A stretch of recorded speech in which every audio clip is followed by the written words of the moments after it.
Most beloved children and believers of our Lord Jesus Christ, I greet you and welcome you to the very living presence of our Lord and Savior Jesus Christ.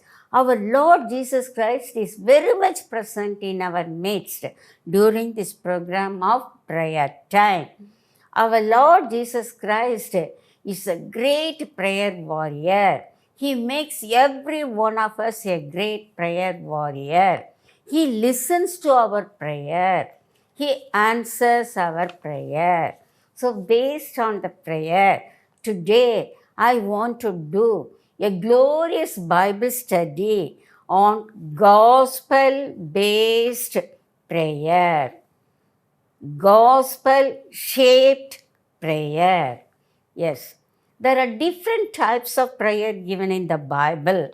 Paul the apostle, he prayed for the believers at Ephesus, and that prayer is called gospel shaped prayer. It is given in Ephesians 3rd chapter.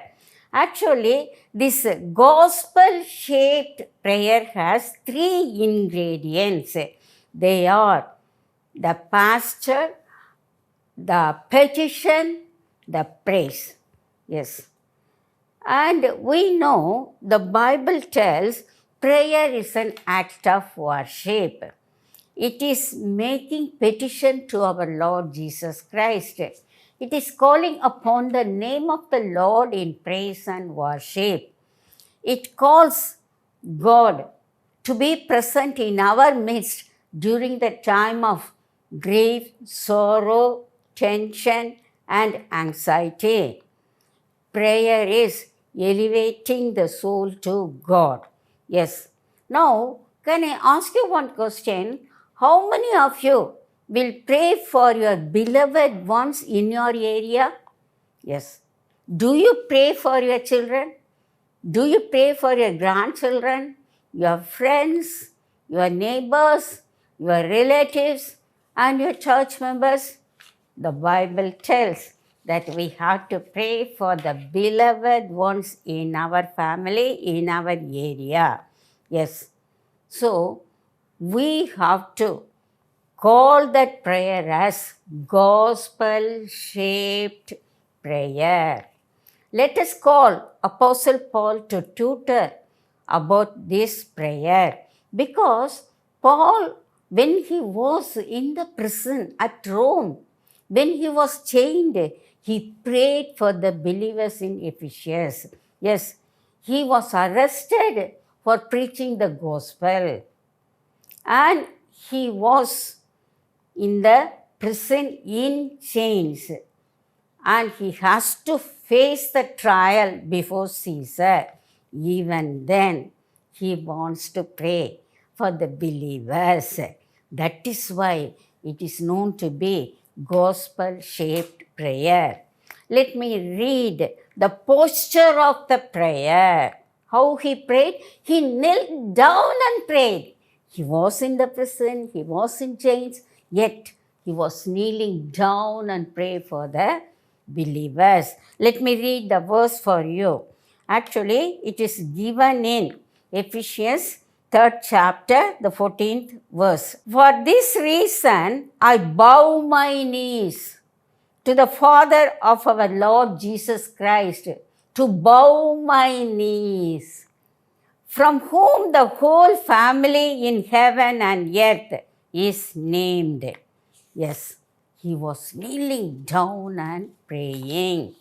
The Bible doesn't give any mandate for the posture of prayer, but we read from the Bible, Abraham stood before the Lord and prayed for Sodom.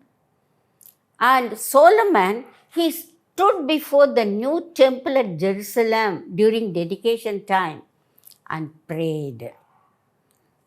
David sat and prayed. It is given in the verse. And Joshua, he fell prostrate on the earth and prayed.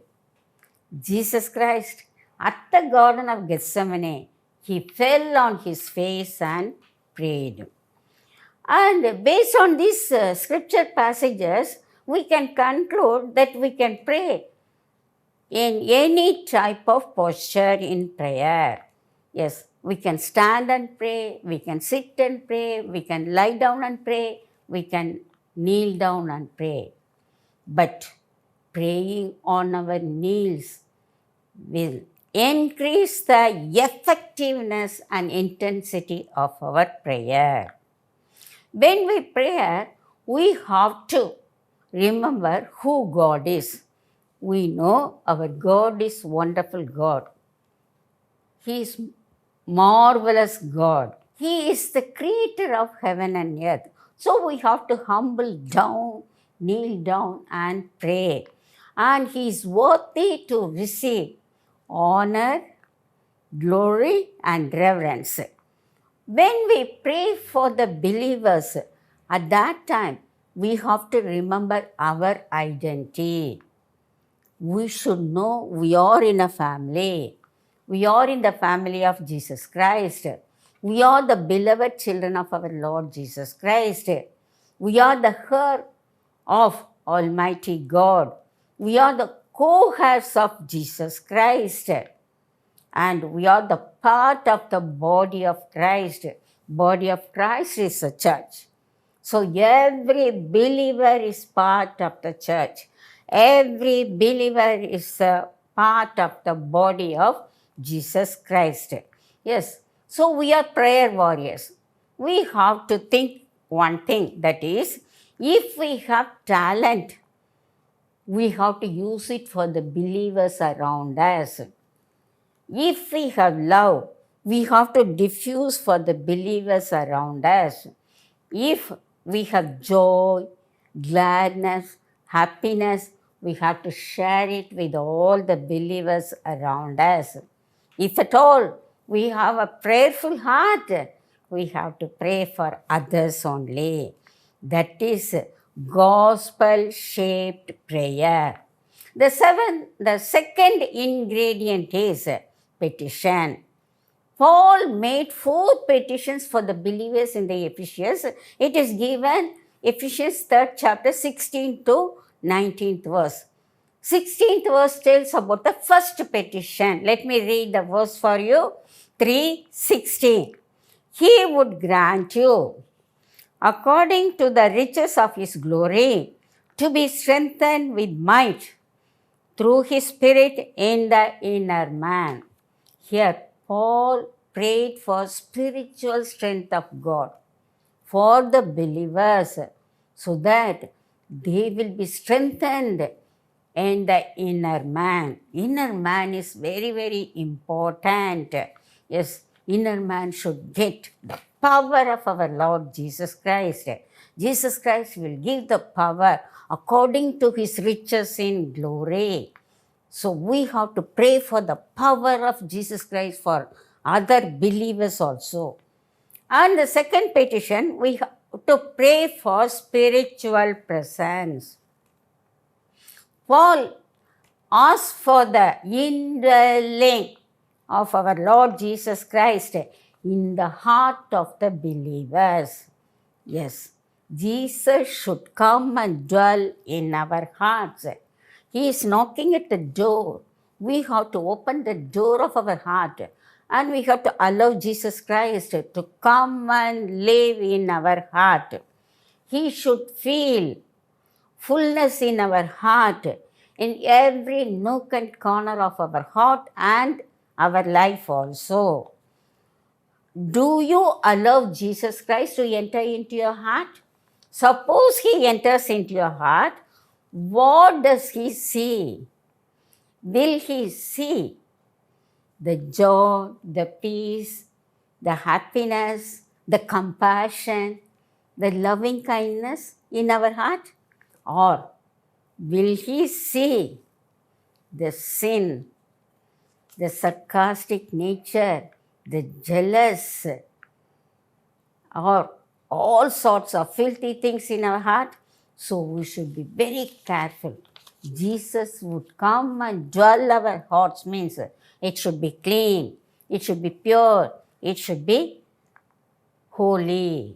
Now, the third request Paul made is that every believer should comprehend the width, the length, the depth, and the height of the love of Jesus Christ.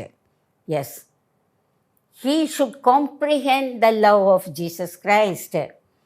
And God's love is wide enough to include everyone in the world.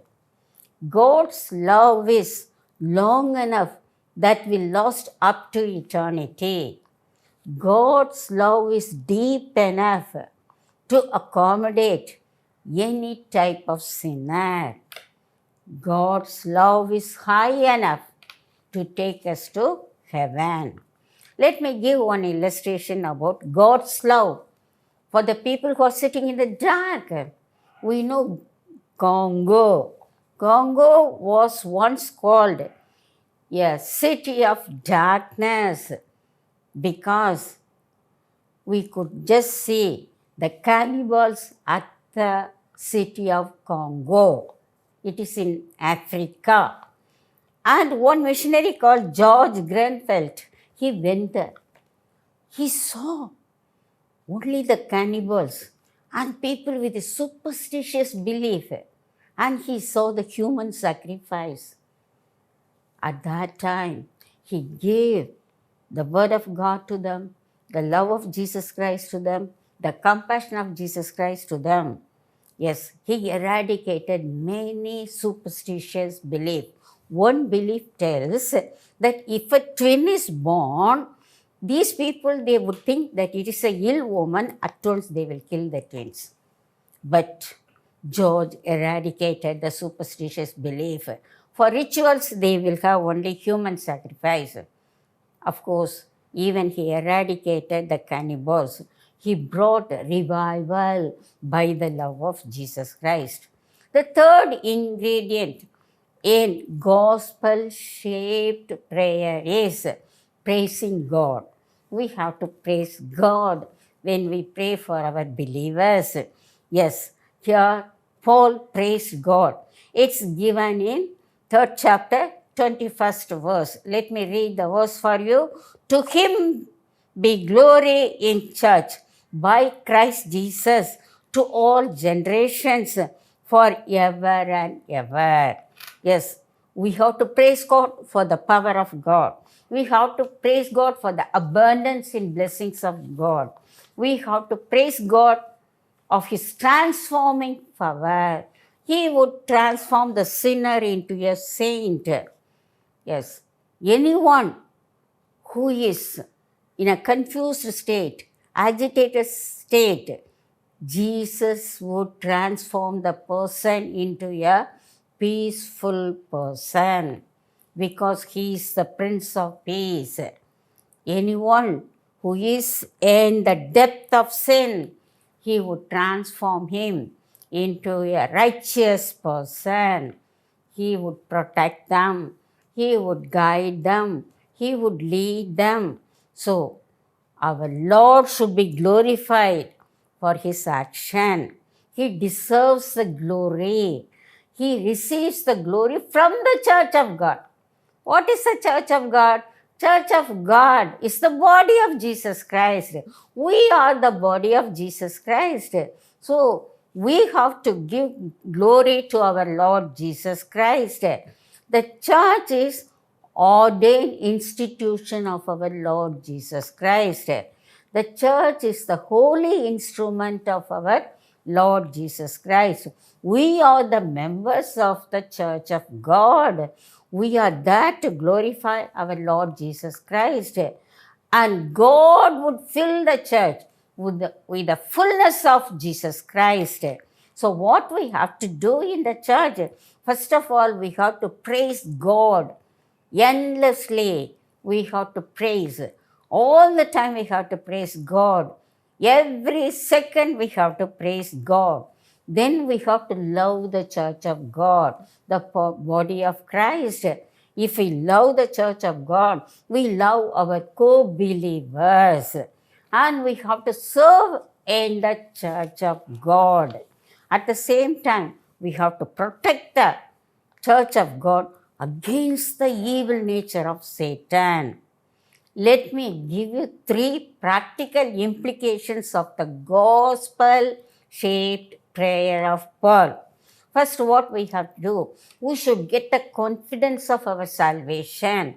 Yes, we believe in the beloved Lord Jesus Christ. The belief gives us salvation. We are confident that we are the children of God. Then what we have to do, we have to go and tell the gospel of salvation to others and make the non-believers to be the believers. One day become believers, then we have to pray for them. That is gospel-shaped prayer. We have to pray. What we have to pray? That God should give the spiritual power to them. The God should give the spiritual presence to them. That is, Jesus Christ should indwell in the heart of the person. And we have to pray endlessly for each and every one in our church. That is our duty. Yes, there is power in the prayer. Today we have seen the power of prayer. Yes, let me give one illustration regarding the power in the prayer. Let me give one true story regarding the power of prayer. Yes, in Jair, a city in Africa, one mother gave birth to a premature baby and died. The baby was an orphan. She was put in missionary orphanage, and the warden of the missionary orphanage asked all other orphan children to pray for the baby to get hot water bottle. They started praying. One girl prayed, Lord, you have to give the hot water bottle by afternoon. If you give it tomorrow, the baby will die. So you are giving. Apart from it, you have to give one doll also for the baby to play with. In the afternoon, the ship came, one parcel came. In the parcel, to the great amazement, everybody could see one hot water bottle and the doll. Do you think that God, before 6 months itself, answered the prayer? Yes, the ship started from England with things for the orphanage 6 months back. Even now, God is doing, He's answering our prayer. So keep it in our hand. We should have gospel-shaped prayer in our life for the believers in our area. May God bless these verses. Dear friends, let us pray. Oh, blessed Lord, we know the power of prayer now by your living word. Yes, Lord, prayer is power. Prayer is victory. Prayer is a channel through which enormous power can flow. Yes, Lord, we know that we have the duty to pray for others. We should not be selfish in our prayer. We should be altruistic in our prayer. Whenever we pray, we have to pray for the non-believers. Of course, we have to pray for the believers also. You're just prayer answering God. Whenever you pray, we will get the answer immediately. We learn it, Lord. You have given it in the promise in the Bible. Yes, Lord. After getting the power of prayer, now we enter into the world to be the prayer warriors for others. We ask everything in the name of our Lord and Savior Jesus Christ. Amen. Amen.